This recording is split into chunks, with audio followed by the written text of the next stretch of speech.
కాలేజీని నిర్వహిస్తే బాగుంటుందని ఆలోచన చేసినప్పుడు నాకు మొదటిగా మొట్టమొదటి వ్యక్తి అభిషక్తుని పరిచర్య సంఘమైనటువంటి పాల్ జోసెఫ్ అన్న గారు. వెంటనే ఫోన్ చేశాను, అన్న ఇలా ఉందని. ఏం ఆలోచన చేయలేదు అన్న, ఎంతో సమాధానకరమైనటువంటి ప్రేమపూర్వకమైనటువంటి ఆహ్వానం పంచి ఇచ్చి ఉన్నాడు. సంతోషపడ్డాం.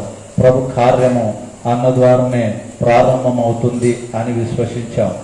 వెంటనే మరలా అన్న కలవడానికి వద్దాం అనుకుంటున్నాము, మరి ఉదయం బయలుదేరుతామంటే, అన్న ఉదయం వద్దు, నా కుమారుని జన్మదినం ఉంది, వస్తే అన్నవుడు వాక్యం పంచుకున్నట్టుంటుంది, ఇంకా కొంతమంది దైవ సేవకులు ఉంటారు, మంచి సన్నిధి అనుభవిస్తున్నాం. చాలా సంతోషించాం. వెంటనే అన్న ఫోన్ చేశాను, అన్న ఈవినింగ్ వెళ్దాము అని.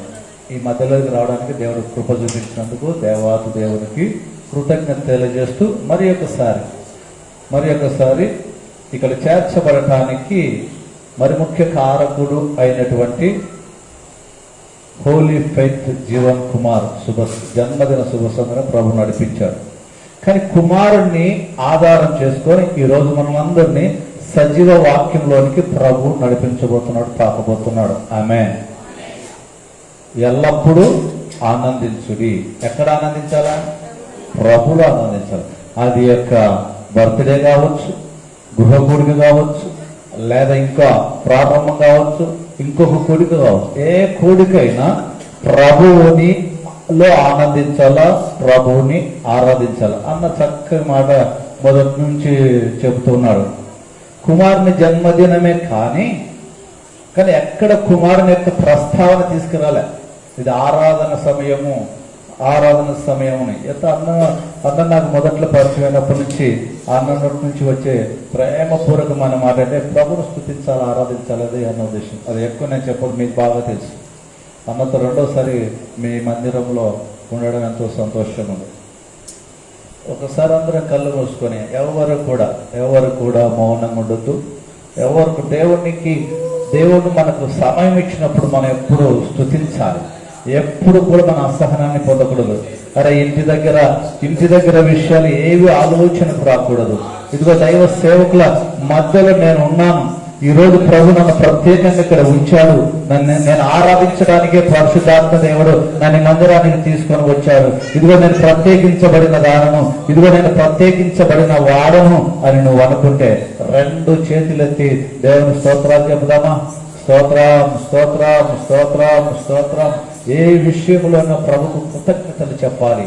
అది నీకు బాధ కలిగిన, అవమానం కలిగిన, శ్రమ కలిగిన, వేదన కలిగిన, ఏది కలిగినా కూడా నువ్వు ప్రభుకు కృతజ్ఞతలు చెప్పాలి. ఈ రోజు నువ్వు ఇంకా సజీవులుగా ఉన్నావంటే దేవునికి కృతజ్ఞతలు చెప్పాలి. ఈ రోజు నువ్వు ఆరోగ్యంతో సౌందర్యవరుడుగా ఉన్నావంటే అది దేవుని యొక్క మహిమ సౌందర్యం నీకు ఇచ్చాడు. ఆనాడు కలవరి శిలువలో ఆయన కార్చిన రక్తము, ఆయన శరీరము నాగలి వలె పొలమును దున్నినట్టుగా దున్నబడితే ఈ రోజు మనం సౌందర్యంగా ఉన్నాం. ఆయన వాక్యం సౌందర్యంలో ఉన్నాం, ఆయన మహిమల సౌందర్యంలో ఉన్నాం. కాబట్టి ఎల్లప్పుడూ ప్రభువును స్తుతించాలి, ప్రభువులో ఆనందించాలి. నువ్వు లోకంలో కాదు ఆనందించడానికి, నీకున్న ధనంలో కాదు ఆనందించడానికి, నీకున్న ఐశ్వర్యంలో కాదు ఆనందించడానికి, నీ యొక్క బిడ్డలతో కాదు, వారిని చూసి నువ్వు ఆనందించడానికి కాదు. దేవుడు ఇచ్చింది, నిన్ను ఈ లోకంలో ఉంచింది ప్రభు నీతో ఉండటానికి, ప్రభువుతో నువ్వు ఉండటానికి, ఆయనతో ఎల్లప్పుడూ ఉండటానికి. కాబట్టి మనమందరం 10 నిమిషాలు దేవునికి లెక్కించలేని స్తోత్రాలు చెబుదాం. స్తోత్రం స్తోత్రం స్తోత్రం స్తోత్రం స్తోత్రం. Hallelujah hallelujah hallelujah. Glory God glory God. తండ్రి నీకు వందనాలు, వందనములు వందనములు వందనములు తండ్రి, నీకు స్తోత్రం. అయ్యా మా మధ్యలో దైవ సేవకులు నడిపించినందుకై నీకు స్తోత్రములు నాయన. ఇదిగో నాయన అభిషక్తుని పరిచర్యైనటువంటి మందిరంలోనికి నాయన నే బిడ్డలను నడిపించినందుకై నీకు స్తోత్రములు నాయన. ఇదిగో నీ కుమారుడు 6 సంవత్సరములు నాయన పూర్తి చేసుకొని ఒక నూతనమైనటువంటి సంవత్సరమును అనుగ్రహించినటువంటి దానికై నీకు స్తోత్రములు నాయన. నీకు వందనాలు. ఎవరు మౌనం ఉండదు. స్తుతించు స్తుతించు స్తుతించు. అడుగు అడుగు. అయ్యా నన్ను సజీవ లెక్కలు ఉంచినందుకై నీకు వందనాలు. ఇంత మంచి ఆరోగ్యంతో, జ్ఞానంతో, బలముతో ఇచ్చినందుకై వందనాలు. ఈ రోజు కుటుంబంతో సంతోషంతో సమాధానంతో ఉన్నట్టు కేవలం నీ కృపయే, నీ ధన్యత ఉన్నది. అందును బట్టి నీకు కృతజ్ఞతలు కృతజ్ఞతలు కృతజ్ఞతలు కృతజ్ఞతలు. స్తుతి స్తుతి స్తుతి స్తుతి. నీకే స్తుతి అయ్యా. నీ పాదములకు స్తుతి, నీ మహిమకు స్తుతి, ఇదో నీ వాక్యముకు స్తుతి, నీ ఆత్మకు స్తుతి, నీ అభిషేకమునకు స్తుతి స్తుతి స్తుతి. స్వరం ఎత్తాల. నేను ఒక నిమిషం నేను మౌనంగా ఉంటున్నా. మీ స్వరం వినాలనుకుంటున్నా. మీ స్వరం దేవుని చెంతకు చేరాలని నేను ఆశపడుతున్నా. మీ స్వరమే వినాలి. నేను మౌనం అవుతున్నా. ఎవరు నేను మరలా నా స్వరం ఎత్తేంత వరకు మీ స్వరం ఎవరు ఆపకూడదు.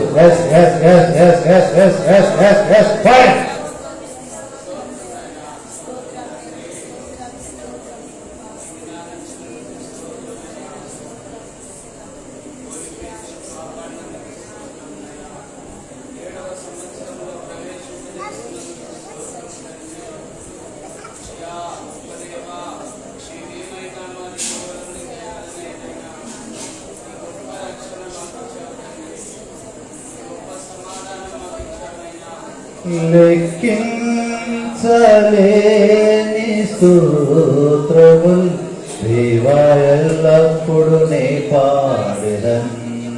నాతో పాటు లెక్కించలేని స్తోత్రములు దేవా ఎల్లప్పుడు నే పాడెదన్.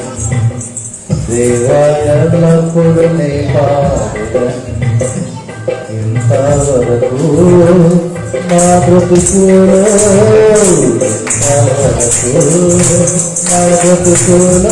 నువ్వు చేసిన మేలకై లెక్కించలేని స్తోత్రములు దేవా ఎల్లప్పుడు నే పాడెదన్. లెక్కించలేని స్తోత్రములైనా దేవా ఎల్లప్పుడు నే పాడెదనయ్యా. అయా నువ్వు నా బ్రతుకులో చేసిన మేలకై అయా లెక్కించలేని స్తోత్రములైనా ఎంత చెల్లించినా తక్కువే. ఇదిగో మా ప్రాణాలతో దేహంలో పోయినా ఇది లెక్కించుకోలేని స్తోత్రాలు చెల్లిస్తుండగా మా స్వర్గాలకు మా యొక్క సుఖం ఆశించిన దేవా మీకు కృతజ్ఞతలు. అడుగుదాం అడుగుదాం.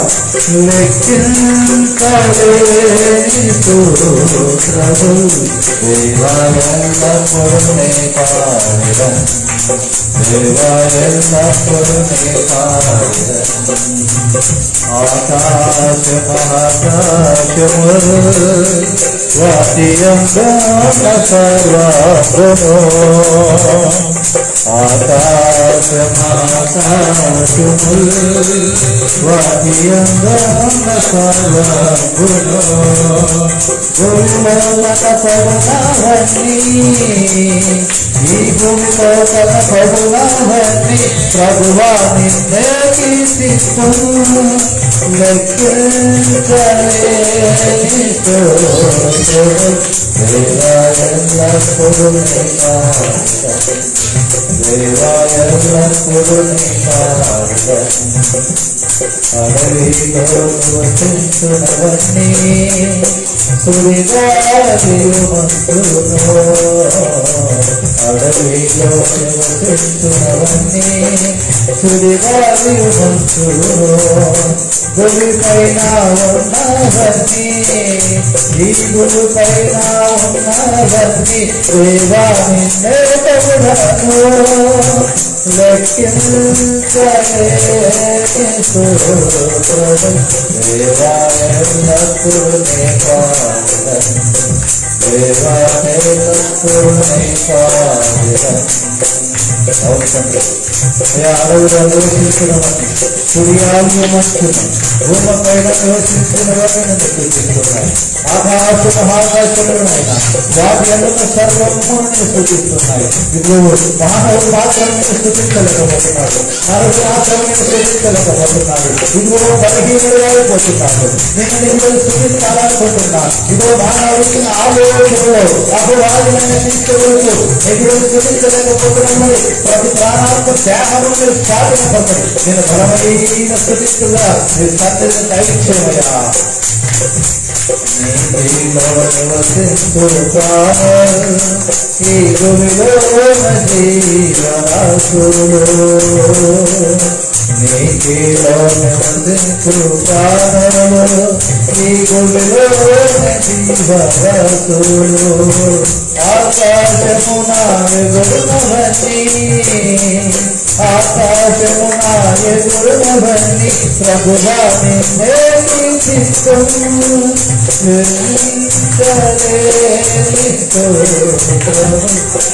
దేవాయల్లప్పుడు నే పాడెద దేవాయల్లప్పుడు నే పాడెద ఇంతవరకు నా బ్రతుకులో ఇంతవరకు మా బ్రతుకులో నీవు చేసిన మేలకై